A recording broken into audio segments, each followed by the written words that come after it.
जय हिंद विद्यार्थी मित्रांनो, पोलीस भरती करणाऱ्या विद्यार्थ्यांचा बऱ्याच वेळा प्रॉब्लेम असा होतो की 1600 मीटरचं टायमिंग 5-10च्या आत येत नाही.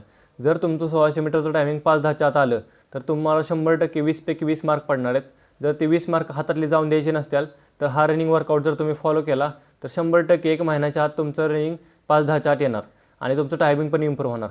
मी महाराष्ट्र पोलीस ओमकार धायगुडे तुम्हाला आज मी रनिंग वर्कआउट सांगणार आहे. तर मला 1600 मीटरला 20पैकी 20 मार्क होते आणि माझं 1600 मीटरचं टायमिंग होतं 4:58. तर तुमचं पण 1600 मीटरचं टायमिंग 4:58 यावं असं वाटत असेल तर हा रनिंग वर्कआउट करा. तर हा रनिंग वर्कआउट मी भरती होण्याच्या आधी फॉलो केला होता. तर याच्यामुळे 1600 मीटर 100% इम्प्रूव्ह होतं आहे. तर हा रनिंग वर्कआउट जर तुम्ही फॉलो केला तर 100% तुमचं 1600 मीटरचं टायमिंग 5-10च्या आत येणार. सोमवारी स्ट्रेचिंग करायची, 1200 मीटरची एक, 800 मीटरची एक आणि 400 मीटरची एक अशा स्प्रिंटा मारायच्या. ह्या स्प्रिंटाचा उपयोग टायमिंग लावून पळायला होतो. त्यानंतर स्ट्रेचिंग करायची, एक्सरसाइज करायची, सोडून द्यायचे. त्यानंतर मंगळवारी 10 किलोमीटर पळायचे, आपल्याला एकदम स्लो पळायचे. त्याचा उपयोग एंड्युरन्स डेव्हलप करण्यासाठी होतो. एंड्युरन्समध्ये दम लागत नाही व त्यानंतर स्ट्रेचिंग करायची, एक्सरसाइज करायची आणि सोडून द्यायचे. त्यानंतर बुधवारी 400 मीटर स्लो फास्ट मारायचे. त्याच्या 5 स्प्रिंटा मारायचे, प्रत्येकी 400 मीटर 10 मिनटामध्ये बसलं पाहिजे. त्याचा उपयोग आपल्याला 1600 मीटर पळताना 400 मीटरला होईल. एक्सरसाइज आणि स्ट्रेचिंग करायची, सोडून द्यायचं आहे. त्यानंतर गुरुवारी 5 किलोमीटर एकदम स्लो पळायचे 22 मिनटात. त्याचा उपयोग आपल्याला एंड्युरन्स डेव्हलप करण्यासाठी होणार आहे आणि वजन कमी करण्यासाठी होणार आहे. त्यानंतर एक्सरसाइज करायची, स्ट्रेचिंग करायची आणि सोडून द्यायचं आहे.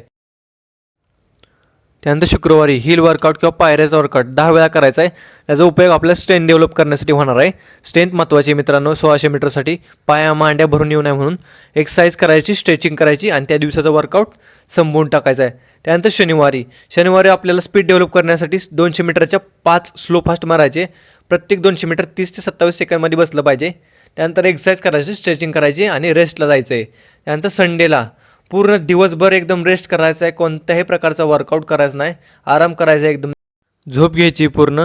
त्या दिवशी अभ्यास करायचा आहे, नुसतं झोपून नाही राहायचं. थोडंसं हालचाल पण करायची, थोडी स्ट्रेचिंग पण करू शकता, पण वर्कआउट अजिबात नाही करायचं. रेस्ट घ्यायचा त्या दिवशी. संडे दिवशी कोणत्याही प्रकारचा वर्कआउट नाही करायचा तुम्ही. त्या दिवशी भरपूर पाणी प्यायचं आहे आणि डाएट घेणं लय महत्त्वाचं आहे मित्रांनो. डाएट लय इम्पॉर्टंट आहे 1600 मीटरला. नुसतंच वर्कआउट करून उपयोग नाही. डाएट जर तुम्ही चांगला घ्याल तर तुमचा रिझल्ट पण चांगला येईल. तर डाएटविषयी जर तुम्हाला व्हिडिओ बघायचा असेल तर डिस्क्रिप्शनमध्ये लिंक दिली.